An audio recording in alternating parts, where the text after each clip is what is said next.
Hello students, तो इस video का जो हम लोग का टॉपिक है वो है द रिबेलियन स्प्रेड्स पार्ट 2। ठीक है, तो जो रिबेलियन स्प्रेड है ये जो टॉपिक है इसे जो अभी हम कवर कर रहे हैं और ये जो है इसका पार्ट 2 है। इससे पहले जो इसका जो मैंने पार्ट 1 बना रखा है, अगर आपको वो वीडियो देखना है तो उसका लिंक जो है आपको डिस्क्रिप्शन में मिल जाएगा या फिर कमेंट से भी जाके आप देख सकते हैं।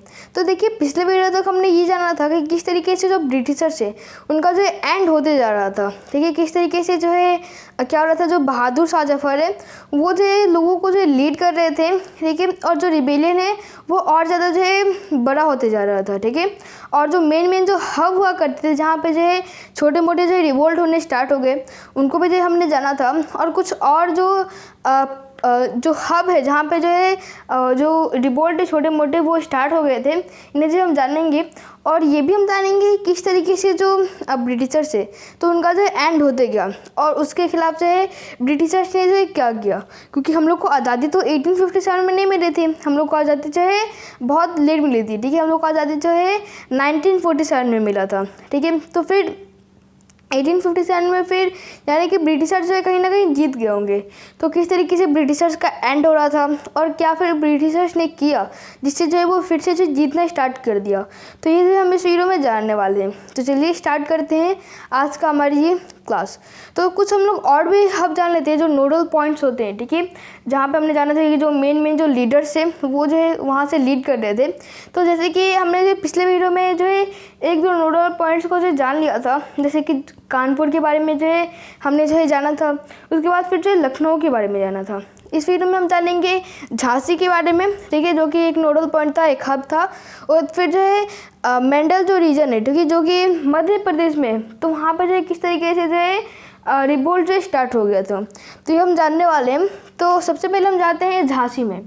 तो झांसी आप सबको पता होगा, झांसी में जो कौन रहते थे, रानी लक्ष्मीबाई। ठीक है, और रानी लक्ष्मीबाई जो है बहुत ज़्यादा फेमस भी है, एक फ्रीडम फाइटर है। ठीक है, क्योंकि इन्होंने भी जो है जो 1857 में जो रिवोल्ट हुआ था इसमें जो बहुत ज़्यादा क्रूशियल रोल प्ले किया था।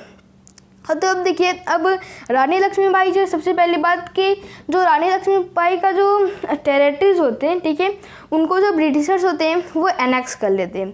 क्यों एनेक्स करते हैं, तो पिछले वीडियो में हमने जाना था जो नाना साहब होते हैं उनके भी जो टेरिटरी को जो है एनेक्स कर दिया जाता है, क्योंकि जो ब्रिटिशर्स होते हैं वो डिफरेंट टाइप्स के जो है पॉलिसी लाया करते हैं। तो उसमें से एक पॉलिसी है डॉक्ट्रिन ऑफ लैप्स, जिसका जो चर्चा हमने अपने पिछले वीडियो में भी जो किया था, जो पार्ट 1 था इसका। ठीक है, तो डॉक्ट्रिन ऑफ लैप्स से क्या होता था कि जो रानी लक्ष्मीबाई है तो इनका जो है खुद का जो है सन नहीं था। ठीक है, इन्होंने जो है सन को अडॉप्ट किया था। तो ब्रिटिशर्स ने क्या बोला कि जो हम लोग का पॉलिसी है डॉक्ट्रिन ऑफ लैप्स, इसके थ्रू जो है आप अडॉप्टेड सन को जो है किंग नहीं बना सकते और जो पूरा प्रॉपर्टी है वो जो है हमारे अंडर में चला जाएगा। तो इसलिए जो रानी लक्ष्मीबाई है वो जो ब्रिटिशर के अगेंस्ट में जाती है। ठीक है, तो अब जो रानी लक्ष्मीबाई होती है, ठीक है, इनका जो साथ कौन देते हैं, इनका साथ देते हैं तात्या टोपे। ठीक है, ये जो इनका साथ देते हैं और साथ में ये भी जो है रिबेलियन में जो है ज्वाइन होते हैं। और साथ में जो तात्या टोपी होते हैं ये जो कानपुर है, ठीक है, कानपुर जो हमने अपने पिछले वीडियो में जाना था उसमें भी जो ये हेल्प करते हैं। ठीक है, ब्रिटिशर्स को भगाने में। इसी तरीके से झांसी में भी जो ये हेल्प करते हैं। झांसी की जो रानी होती है लक्ष्मीबाई, इनकी भी जो है वो हेल्प करते हैं तात्या टोपी। ठीक है, तो इस तरीके से यहाँ पे जो सिपाही होते हैं और जो लोग होते हैं तात्या टोपी पे जो हेल्प करते हैं। इससे जो ब्रिटिशर्स होते हैं तो यहाँ पे भी जो ब्रिटिशर्स को जो है ये मारना पीटना जो चालू कर देते हैं। तो फिर जो मंडल रीजन है, ठीक है, जो कि मध्य प्रदेश में, तो वहाँ पे जो कौन रहते थे, जिस तरीके से रानी लक्ष्मीबाई थी, ठीक है, जिन्होंने जो इस रिबेलियन में बहुत क्रूशियल रोल प्ले किया था। इसी तरीके से थी रानी अवंतीबाई लोधी। ठीक है, तो रानी अवंतीबाई लोधी जो थी इन्होंने भी जो है इस रिवोल्ट को जो ज्वाइन किया था, क्योंकि इनका भी जो टेरिटरीज थे इनको जो ब्रिटिशर्स ने एनेक्स कर लिया था। तो अपने टेरिटरी को जो बचाने के लिए इन्होंने जो इस रिबेलियन में जो है ये शामिल हुई और फिर ब्रिटिशर्स के अगेंस्ट में जो है फाइट की। तो ये हो गया। अब देखिए, अगर हम बात करें ब्रिटिश रूल की पोजीशन, ठीक है, 1857 के रिबेलियन से पहले, तो उससे पहले जो ब्रिटिशर्स का जो है पूरे इंडिया में जो है क्या था, दबदबा था। ठीक है, लेकिन अगर हम बात करें 1857 के रिवोल्ट के टाइम पे जो ब्रिटिश रूल था वो धीरे धीरे जो है डिफीट होते जा रहा था।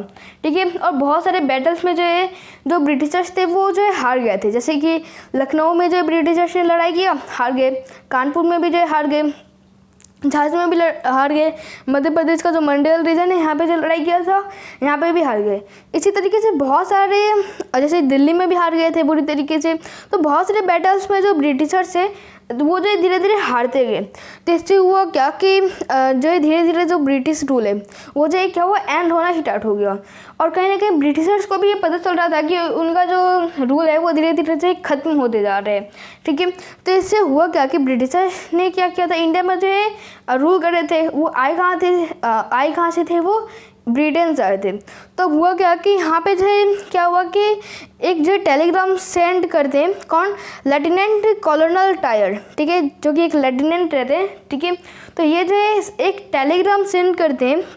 ठीक है, टेलीग्राम जो सेंड कहाँ पे करते हैं, ब्रिटेन में अपने कमांडर को। और उस टेलीग्राम जो सेंड करते हैं वो तो अपने कमांडर को सेंड करते हैं। तो उस टेलीग्राम में जो साफ साफ, उस लेटर में जो साफ साफ ये दिख रहा था कि वो जो है कितना डरे हुए हैं। ठीक है, वो अपने जो है हार को जो है एक्सप्रेस कर रहे थे उस लेटर में। ठीक है, अपनी डर को जो है उस लेटर में जो है एक्सप्रेस कर रहे थे। तो उन्होंने उस लेटर में क्या लिखा था बेसिकली कि जो ब्रिटिशर्स के जो फेवर में वो बहुत कम लोग हैं, साथ में जो ज़मींदार थे जो कि पहले ब्रिटिश रूल के फेवर में हुआ करते थे वो भी जो है ब्रिटिश रूल के अंगेज में हो गए। और वही अगर हम बात करें वो लोग जो कि रिबेलियन कर रहे हैं वो जो है उनकी जो संख्या है वो ब्रिटिशर्स के फेवर में जो लोग हैं उनकी संख्या से जो है बहुत गुना ज़्यादा है। तो अगर हम लोग ऐसे ही लड़ाई करते रहेंगे तो जो ब्रिटिश रूल है वो बहुत जल्दी जो है पूरी तरीके से जो है ख़त्म हो जाएगा। तो अब यहाँ पे होता क्या है कि यहाँ पे जो इनके जो कमांडर होते हैं ये जो क्या करते हैं, जो ब्रिटेन होते हैं तो ब्रिटेन से जो है और ज़्यादा आर्मी भेजते हैं। तो ये हमने जान लिया कि किस तरीके से जो 1857 का जो रिवोल्ट होता है तो इसमें किस तरीके से जो लोग होते हैं, ठीक है, वो रिबेलियन में शामिल होते हैं और ब्रिटिशर्स के जो खिलाफ जो है लड़ाई करते हैं। लेकिन जो कंपनी होती है, ठीक है, कौन सी कंपनी, ईस्ट इंडिया कंपनी, तो ये किस तरीके से फिर से जो फाइट करती है, ठीक है, लोगों के साथ, ये हम जानेंगे। नेक्स्ट वीडियो का हम लोग का टॉपिक है द कंपनी फाइट बैक, किस तरीके से वो जो है फिर से आती है, ब्रिटेन से जो है आर्मी पहुंचाए जाते हैं यहाँ पे और किस तरीके से लड़ाई करती है और क्या क्या जो है वो स्ट्रेटेजी अपनाती है जिससे जो है वो फिर से जो है इंडिया में जो है फिर से वो रूल पा लेती है। और क्या क्या जो है यहाँ पे जो है गलती होती है यहाँ पे, मतलब जिससे जो ब्रिटिश रूल है हम लोग के लोगों की क्या गलती होती है, ठीक है, जिससे जो ब्रिटिश रूल है वो फिर से जो है इंडिया में जो है मतलब क्या होता है, इस्टेब्लिश हो जाता है। तो ये हम जानेंगे अपने नेक्स्ट वीडियो में। इसी के साथ ये जो हम लोग का वीडियो है ये कंप्लीट होता है। आपको कोई भी डाउट होता है तो आप कमेंट सेक्शन में पूछ सकते हैं। मिलते हैं आपसे नेक्स्ट वीडियो में। Thank you very much.